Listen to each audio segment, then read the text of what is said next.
Well, I got a few minutes. I thought I'd come out and take a look at the HB-1B. Now we've got the working HB-1B. The good one is now the good one again.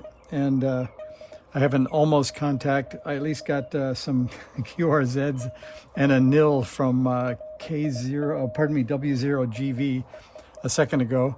So I got this one out.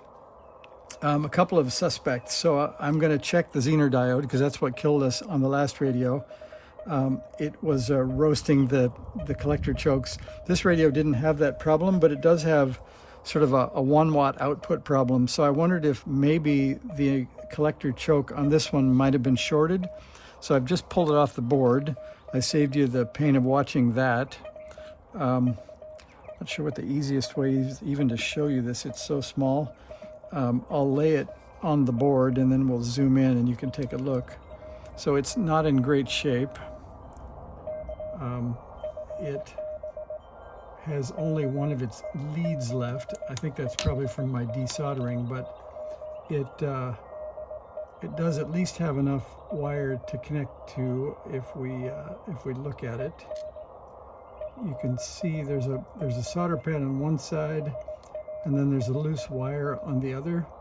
So we're going to grab that with the LCR45 and see if we can, whoops, earthquake, see if we can measure that and see if it is indeed a 10 microhenry choke.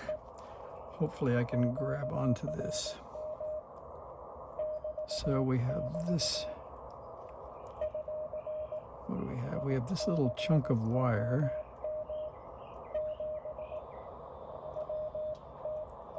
These probes are huge for a surface mount. They looked small until a minute ago. So I think I can grab that. That looks like a success. And I think I can grab the back of it. Maybe.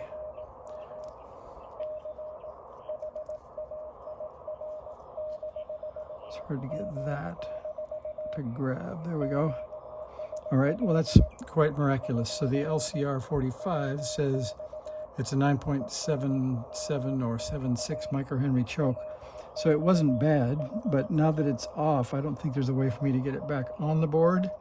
So I've looked in the box of parts.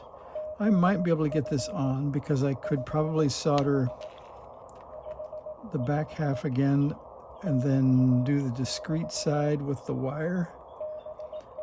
I'm not sure if I want to try that or not. So you can see the area I need to work in is these two pads. I've cleaned them up a little bit. They look pretty gross. There's still an area that won't take solder, and I'm not sure if that's because there's old plastic in that or not.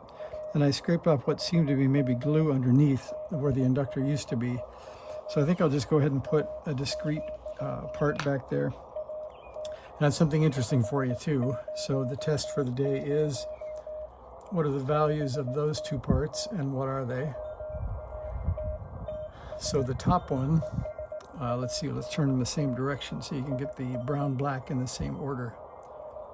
So now you can see brown black and what looks like maybe gold, but it could be yellow.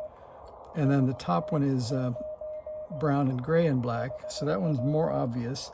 So do we expect that one to be an inductor of the 18 microhenry variety? So let's see if that works. So that measures about 16. So that's probably what it was supposed to be. Now what's your guess on the next one? And it's fun to have the LCR45 to show you those things. So you can see it's actually 100K resistor. It's a brown, black, yellow. So if you had the failing eyesight and you thought that was an inductor, you went and put it in, it probably wouldn't go very well. So we'll put that one back in the parts box and use this 15 microhenry, which is close enough. And I'm just going to bend it like this and kind of see if I can turn it into a surface mount part. So I'll just take it like this and bend it at a right angle and then cut it off in kind of pad length here. So this is going to be my new choke inductor.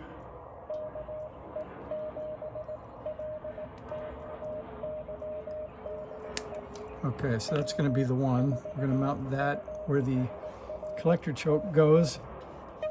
Before we do that, let's try out the Klein and see if we can check the Zener diode to see if it has an active junction in it, which is a good sign, or that it might be good. So we'll get the Klein over here, and it has a number of ranges. So it's got ohms, and then with select I can get to k ohms or mega ohms, and then I get diode mode. And here is, let's see if we can zoom a bit. Here is the Zener diode back here next to the output transistor. We're going to check that. And you can see it shows a junction voltage of 0.7, which is a pretty good sign for a diode. And then if we check it the other way, there's going to be some circuit interactions. And looking at the schematic, you can see the Zener here is across the collector, and then it's going to be basically across the power supply through this inductor, and there's going to be capacitance, so it would likely be something that will charge up, I guess. So let's go back first. We'll check this way. Slamming around on tiny parts. So it is, I guess, what we'd expect. It's overload. So the diode looks like it's good, because we expect it to be open one way and a junction the other, and it is. So we're gonna go with that inductor. I'll put this. I'll go ahead and put the inductor in, and then I'll get it mounted back in the case, because I don't see too many other things to check. I don't know if you guys can eyeball anything in the transmit section here that looks suspicious. You can see somebody's, maybe me, who knows. There's a little melty spot here, which I don't think matters. I checked the number of turns. It's 2, I think, and 8, so that transformer seems to be okay. I don't see anything funny in terms of the output filters. So I think, like I said, I'm going to go ahead, put that inductor back in, get it back in the case, and we will do another power on smoke test on the next round. So thanks for watching. See ya.